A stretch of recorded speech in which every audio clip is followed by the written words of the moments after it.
Hello, welcome to Real Film Snobs. I'm Brian Michael.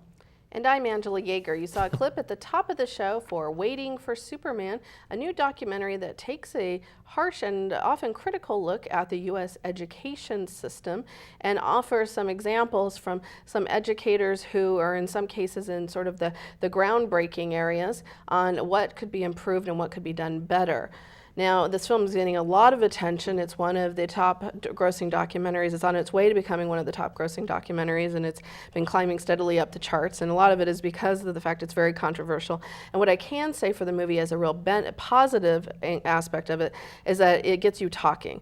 I went to see it with our friend Bryan, and we probably spent about half an hour after the movie in the lobby talking amongst ourselves and with other theater patrons who were at the movie here in Salem, just about the movie. And everybody had a different perspective. There was a teacher in the audience who was really angry about the movie. Ooh. And it is that kind of movie. I mean, I can understand the movie's main villain, if you will, that it sort of takes its shot at is the teachers' unions. Yeah. And it's sort of where I think I have issues with the movie is that in some ways I think it glosses over other issues and paints other groups as the main villains. It makes a compelling case in some cases for how the system is broken, and that it does very well.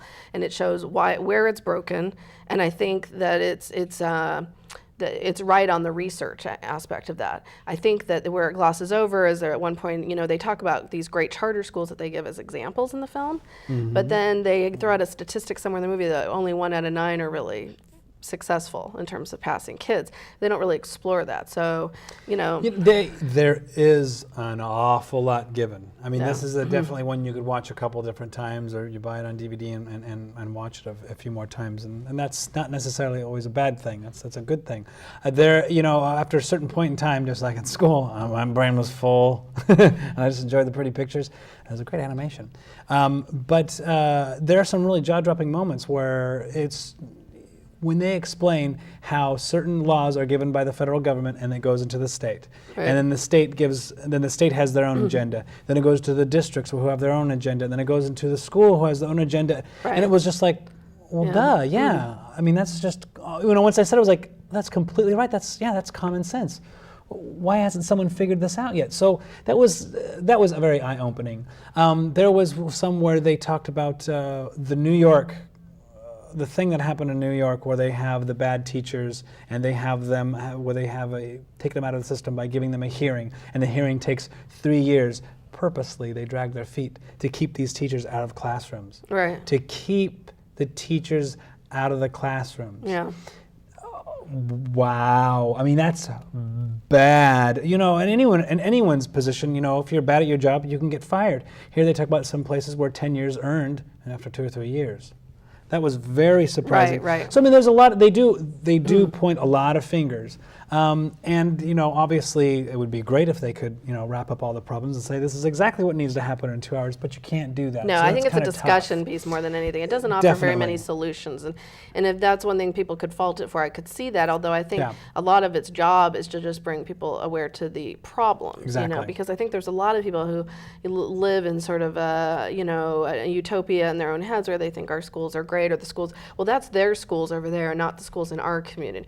But the fact of the matter is, and I'm glad that they brought it finally, I think they could have done even more focusing outside of the urban inner city schools, because the suburban schools' fail rates are very similar. Yeah. And I know working at a university that in terms of the levels that kids are coming into, especially on literacy and science and math, is dismal. And these are kids coming into universities that are mostly white, middle-class suburban kids. And so, I think they could have almost spent more time on that. They had 1 kid from those schools and like 5 from the inner city, and maybe, mix that up a little bit more just to show that it's sort of messed up everywhere. Well, I like the fact that they talked about, the reading comprehension. It's not reading.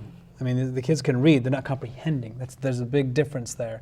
And when they talked about the averages between 30 and 40%, that's bad. I mean, that's just, that was another time, my mouth just fell open. And then they mentioned in Washington, D.C., our nation's capital, it was less than 10%. Yeah. But there were other places that were often below 20%. So, it's very eye-opening. And I think that their perspective, which was to highlight the good work teachers do, should be what I could see why teachers would feel very attacked by the film, because the teachers' unions are there for a reason. It's because teachers, do some of the toughest job for some of the lowest pay. And there's a reason that the union's there to represent them, but that they do highlight right, that a good teacher can make all the difference. And I speak for someone that teachers have made a huge difference in my life. Exactly. So, and I know in yours as well. Yes. And it can sometimes change the whole course of your life, and which it did for me. And so, I think the movie does a good job of pointing that out. It's a good conversation, and it's almost like you need a part 2 now to continue the conversation. I wish I would love to see something like this followed up with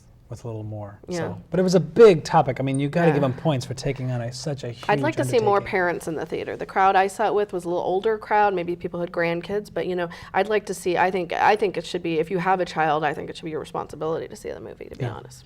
Period. So.